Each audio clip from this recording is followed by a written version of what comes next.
ఈరోజు మనం 76వ గణతంత్ర దినోత్సవం ఇక్కడ మన శ్రీ వేదవ్యాస పాఠశాల ట్రస్ట్ జరుపుకుంటున్నాం. ఇక్కడ అవకాశం ఇచ్చిన పెద్దలందరికీ సాక్షాత్ గురువులు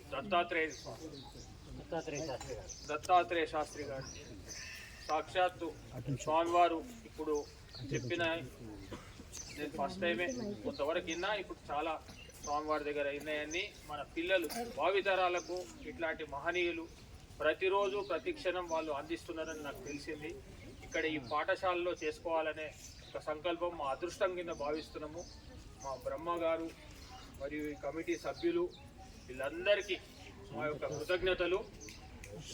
మా నరేంద్ర మోడీ విచార్ మంచ్ తెలంగాణ రాష్ట్ర అధ్యక్షుడిగా నాకు ఈ అవకాశం ఇచ్చినందుకు ఎంతో కృతజ్ఞతలు తెలుపుకుంటున్నా. ఒక్కొక్క బాలురు ఇక్కడ ఈ సంస్కారంతో ఎంతో ఆనందం అనిపిస్తుంది. మీరందరూ వీర శివాజీలాగా తయారు కావాలనేది నా కోరిక.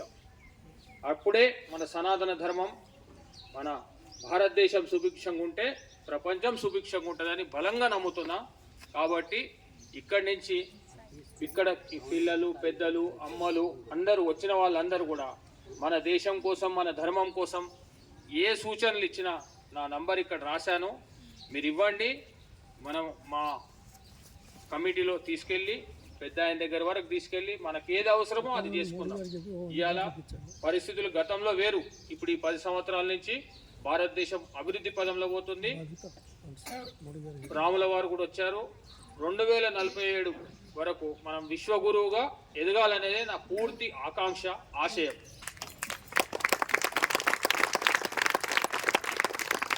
ఇప్పుడు మీ అందరి ఆశీస్సులు ఎల్లవేళలా మా నరేంద్ర మోడీ విచార్ మంచ్ భారతదేశ శాఖ మీద, మన భారతదేశం మీద అన్ని విధాల అభివృద్ధిలో, ఆర్థికంగా, సామాజికంగా ప్రపంచంలో మనం నంబర్ 1గా రావాలనేదే మరొక్కసారి కోరుకుంటూ పెద్దలు అన్నీ చెప్పారు.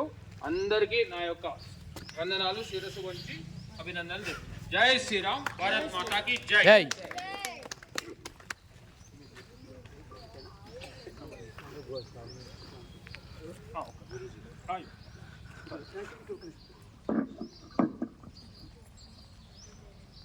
శ్రీయుతులు శైలేంద్ర స్వామి గారు, జన్మస్థలం మహేశ్వరం మండలం, రంగారెడ్డి జిల్లా. మహానుభావుడు శ్రీ శైలేంద్ర సోమేశ్వర స్వామి గారు ప్రవృత్తి జ్యోతిష్యం, వాస్తు, ఆదిగ్రస్తులకు సేవ, అక్కడక్కడ పెద్దల వలస తెలుసుకుని పొందిన జ్ఞానంతో ఆధ్యాత్మిక ప్రవచనాలు. వారు రచయిత కూడా. శివగీత తత్వ చింతామణి, పద్మపురాణాంతర్గత వేదవ్యాస కృత శివగీతక తత్వ చింతామణి అనే పేరుతో వెలించిన వ్యాఖ్యానం కూడా ఈ గ్రంథంలో ఉంది. వాటిని చూస్తుంటే భారతీయ సంస్కృతికి ప్రతిరూపం అనిపిస్తుంది. నిజంగా ఇక్కడ వేదవ్యాస పాఠశాల ట్రస్ట్ ఉంది, కానీ వారిని చూస్తే నాకు వేదవ్యాసుని చూసిన అనుభూతి కలుగుతుంది. వారి యొక్క సందేశాన్ని ఇవ్వాల్సిందిగా ప్రార్థన. శ్రీ స్వామి గారు మన హైదరాబాద్ నుంచి అస్సాంలోని కామాఖ్య మందిరానికి పాదయాత్ర ద్వారా ప్రయాణం చేశారు. వారి వయసు 83 వయసులో పాదయాత్రతో అక్కడి దాకా వెళ్ళొచ్చిన మహానుభావులు మన మధ్యలో ఉండటం అదృష్టం. వాళ్ళ 2 ముక్కలు ఈ సందర్భంగా మాట్లాడుతూనే పోతాను.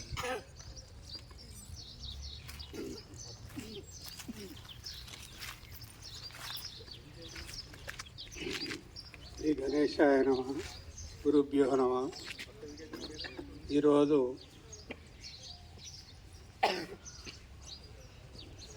మన మరుసరావు కలవడం అమృత గడియలై ఉంటాయని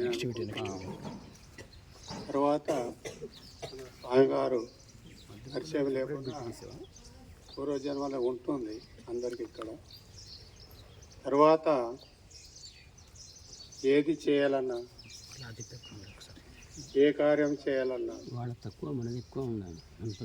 కోటి జన్మార్జితై పుణ్యై శివే భక్తి ప్రజాయతే ఇష్టాపూర్తాని కర్మాణి తేనా చరతి మానవః శివార్పరతియా కామాన్ పరిత్యజ్య యదా విధి అనుగ్రహాన్ శంభోర్జాయతే సుదృఢో నరః తతో భీతః పలాయంతే విఘ్నం హిత్వా సురేశ్వర.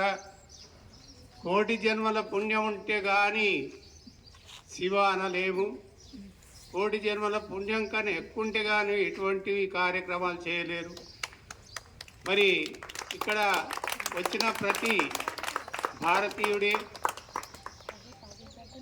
ఈ ఎన్నో జన్మల పుణ్యం ఉంటే కానీ ఇక్కడ వేదవ్యాస పాఠశాల ఉందని కూడా ఇప్పుడే తెలుసుకున్నాను. కాకపోతే ఈ విద్యార్థులను చూస్తుంటే రేపు వాళ్ళకి ఇప్పుడే మనం కావలసిన జ్ఞానం బోధించాలి. విద్యార్థులకు బోధించే యొక్క చదువు యొక్క జ్ఞానం ఎప్పుడు పిలిచినా నాకు 2 గంటల టైం ఇస్తే పిల్లలు ఎట్లా చదువుకోవాలి, చదివింది ఎట్లా మర్చిపోకూడదు, అది నాకు వెన్నతో పెట్టిన ముద్దనా ఏమంటారు విద్య. కాబట్టి ఎప్పుడైనా అవకాశం ఇస్తే సిరిశైలం కూడా వేద పాఠశాలకు పోయి అక్కడ కూడా చెప్తున్నాను. కాబట్టి ఇటువంటి అవకాశం ఇవ్వాలి. తర్వాత ఈరోజు మొట్టమొదటిసారి మరి మధుసూదన్ రావుతో గౌడ్ గారితో ఇదేమంటారు మోడీదే నరేంద్ర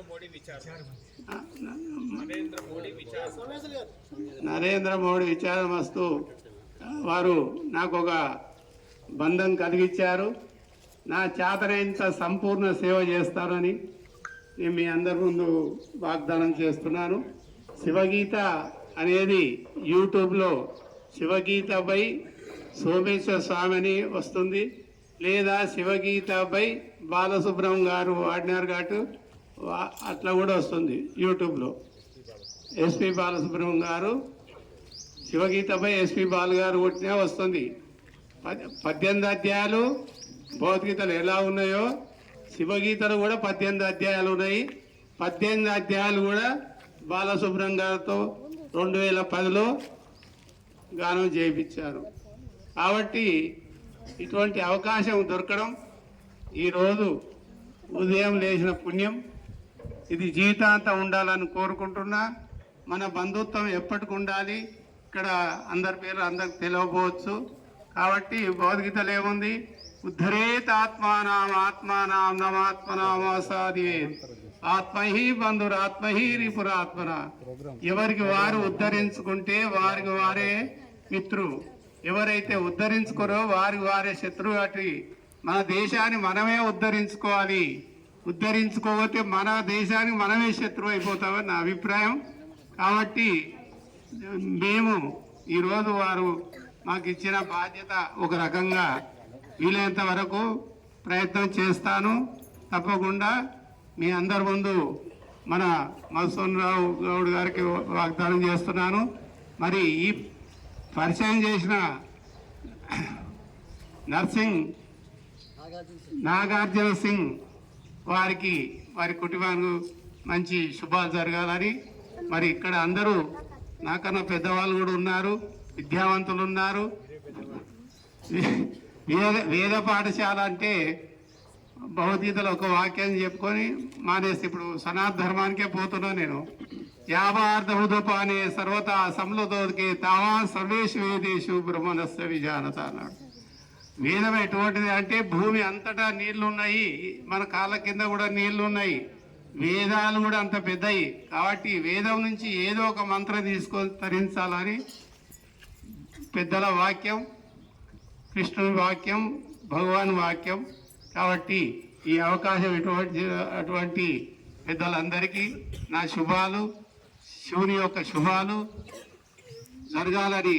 మన భారతదేశానికి నన్ను కూడా సనాతన ధర్మానికి ప్రతి దగ్గర పిలుస్తున్నారు, మేము కూడా పాల్గొంటున్నాం. దీని తర్వాత మీటింగ్ అదే ఉంది. ఎవరైనా వెంబడొచ్చేటోళ్ళు ఉంటే రావచ్చు. కాబట్టి అక్కడ ముఖ్యమైన విషయాలు మాట్లాడాల్సి వస్తుంది. మీ యొక్క సలహాలు కూడా తీసుకొని మాట్లాడతాను. ఓం శాంతి శాంతి శాంతి. సర్వే జనా సుఖినో భవంతు.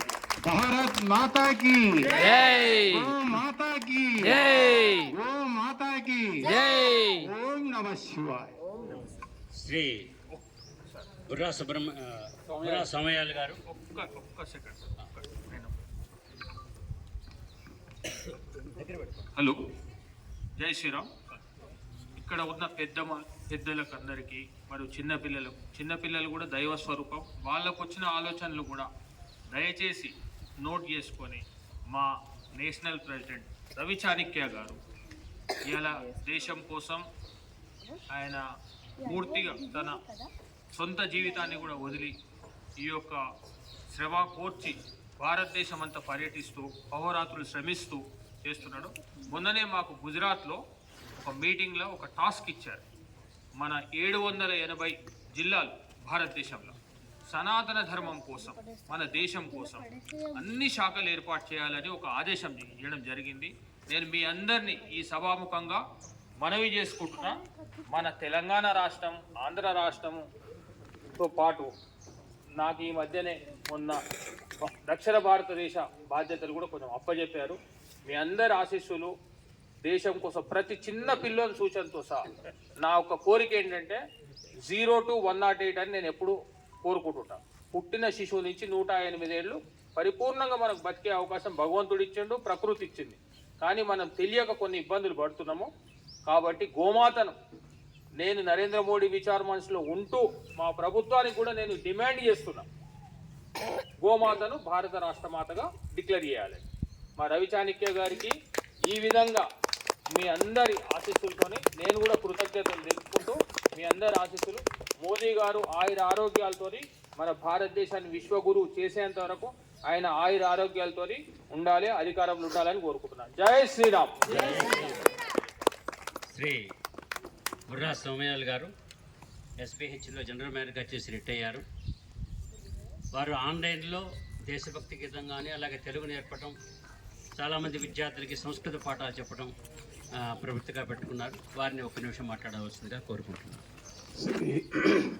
శ్రీ పురాణ ధాత్రికి మా పవిత్ర నేత్రికి, శ్రీ పురాణ ధాత్రికి మా పవిత్ర నేత్రికి, భారతీయ మాతకిదే వందనం వందనం. శ్రీ పురాణ ధాత్రికి మా పవిత్ర నేత్రికి,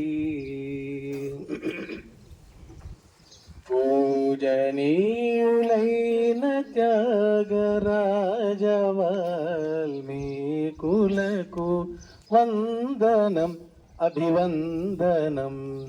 దేశ సేవకులకు ఉత్తమ దేశికులకు వందనం. దేశ సేవకులకు ఉత్తమ దేశికులకు వందనం. శ్రీ పురాణ ధాత్రికి మా పవిత్ర నేత్రికి, భారతీయ మాతకిదే వందనం వందనం వందనం వందనం వందనం వందనం. అంటే 2 నిమిషాలు, ఒక 2 విషయాలు మాట్లాడుతున్నాను. మనం అందరం కూడా ఉదయాన్నే సంధ్యావందనం కానీ మరో కార్యక్రమం చేసినప్పుడు గంగే యమునే కృష్ణే గోదావరి సరస్వతి చదువుతాం కదా అని ఏం చేస్తున్నాం మనం? మన కలశంలో ఉన్నటువంటి జలానికి పవిత్రత ఆపాదిస్తున్నాం. ఈ భారతదేశం ఎల్లలు చూడండి, ఉత్తరాన హిమాలయాలు, స్నో కవర్డ్ మౌంటైన్స్ అంటే మొత్తం మంచు నిండిన పర్వతాలు ప్రపంచంలో అనేక చోట్ల ఉన్నాయి, కానీ హిమాలయాలకి ప్రత్యేకత ఉంది. అలాగే అది ఉత్తరం అయిపోయింది. దక్షిణాన చాలామంది బే ఆఫ్ బెంగాల్ అంటారు. బే ఆఫ్ బెంగాల్ కాదు, అది గంగా యమున సరస్వతి నదుల అవన్నీ కూడాను ఆ సముద్ర జలాల్లో కలుస్తున్నాయి. అంటే ఏమిటి? అక్కడి నుంచి ఇక్కడ దాకా పవిత్రమైనవి కదా. గంగా సాగర్ అంటాం, గంగా యమునా సాగర్ అనొచ్చు మనం. సో మన కుడివైపున ఉన్న, అంటే కుడివైపు అంటే దక్షిణాన ఉన్నవి గంగా సాగరం. మీరు అక్కడి నుంచి కలకత్తా నుంచి కూడా కన్యాకుమారి దాకా ఆ నీళ్ళలో స్నానం చేస్తే, గంగని స్మరిస్తే పవిత్రం అవుతాం కదా. కొన్ని కిందేమో ఇండియన్ ఓషన్ అని, హిందూ మహాసముద్రం అంటారు. దాన్ని ఒక్క నిమిషం ఆలోచిస్తే అక్కడ రాముల వారు పాదం పెట్టిన జలాలు, సముద్ర జలాలు. అప్పుడు ఏమైంది? అది రామసేతు సాగరం. రామసేతు, ఇండియన్ ఓషన్ కాదు, రామసేతు సాగరం. ఇంకా పశ్చిమానికి వస్తే మనం నర్మదే సింధు కావేరి అంటున్నాం కదా. నర్మదా సింధు నదులు ఎడం వైపున కలుస్తున్నాయి కదా సముద్రంలో, అది నర్మదా సాగరం అందాం, సింధు సాగరం అందాం. ఈ 4 ఎల్లలు పవిత్రమైనటువంటి ఉన్న ఎల్లల్లో మధ్యలో ఉన్నది ఏంటి? పురాతనమైనటువంటి నగరము కాశీనగరం. మనం కాశీ, రామేశ్వరం, ఇలాగ అనేక పుణ్యక్షేత్రాలు ప్రపంచంలో ఇంకెక్కడా లేవు. ఎప్పుడైతే ఈ భావన మనలో ఉంటుందో మనలో పవిత్ర భావన వస్తుంది. ఎలాగా? మనము కొందరు మడి కట్టుకుంటారు, పెద్దలు మడి కట్టుకున్నప్పుడు వాళ్ళని ముట్టుకోకూడదంటారు. ఒక చిన్న ఉదంతం చెప్పి ఊరుకుంటారు. పాశ్చాత్యుల ఆలోచన ఎలా ఉంది, మన ఆలోచన ఎలా ఉంది? ఒక ఆశ్రమంలో ఒక విదేశీయుడు, ఒక జర్మను నా పక్క రూమ్లో ఉన్నాడు. అతను నేను ఏదో నా అనుష్ఠానంలో ఉండి నా దగ్గరకు వచ్చాడు. ఒక నిమిషం ఆగండి అన్నాను. What is this? Your attacking me, your not allowing me to touch you అన్నాడు. ఒక్క నిమిషం ఆగు అన్నాను. అంటే అడిగాను, నీ రూమ్లోకి నేను వచ్చేటప్పుడు ట్యాప్ చేయకుండా వస్తే నన్ను అలౌ చేస్తావా రూమ్కి? నో, ఇట్స్ నాట్ అలౌడ్ అన్నాడు. అదే నువ్వు నీ రూమ్లోకి రావడానికే నీకు రెస్ట్రిక్షన్ పెడుతున్నావు, నా పర్సన్ నన్ను ముట్టుకోవడానికి నా పర్మిషన్ అవసరం లేదా? అయిపోయిందా లేదా? వాడు తప్పు ఒప్పుకుని ఐఎమ్ సారీ అన్నాడు. అంటే కొన్ని ఆచార వ్యవహారాలన్నీ కూడాను ఋషులు పెట్టినవి, మనం చేసినవి కాదు అవి. కాబట్టి ఇటువంటి పవిత్రత ఉన్నటువంటి మన ఈ దేశంలో, అనేక మంది పవిత్రమూర్తులు ఉన్న దేశంలో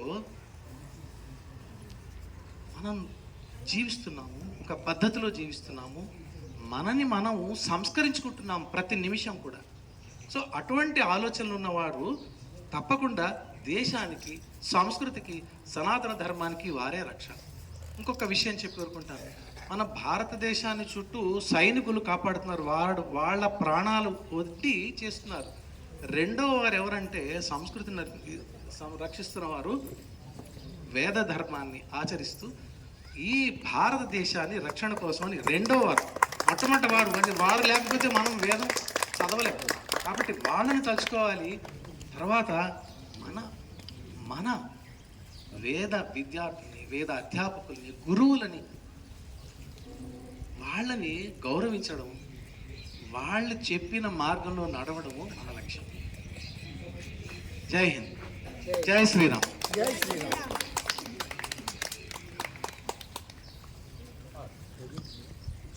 మరొక్కసారి మన వేదవ్యాస పాఠశాలలో ఇవాళ 26 జనవరి రిపబ్లిక్ డే ఉత్సవాన్ని జరుపుకునేందుకు వచ్చినటువంటి మీ అందరికీ కూడా మన ట్రస్ట్ తరఫున అభినందనలు తెలియజేస్తూ, మోడీ విచారం ఇచ్చే వాళ్ళ కార్యక్రమాలు బాగా దిగ్విజయంగా జరగాలని, ఆ కార్యక్రమాల ద్వారా అందరికీ శుభం జరగాలని కోరుకుంటూ ఇంతటితో ఈ కార్యక్రమాన్ని సెలవు తీసుకుంటున్నాం. భారత్ మాతా కీ జై! భారత్ మాతా కీ జై! భారత్ మాతా కీ జై!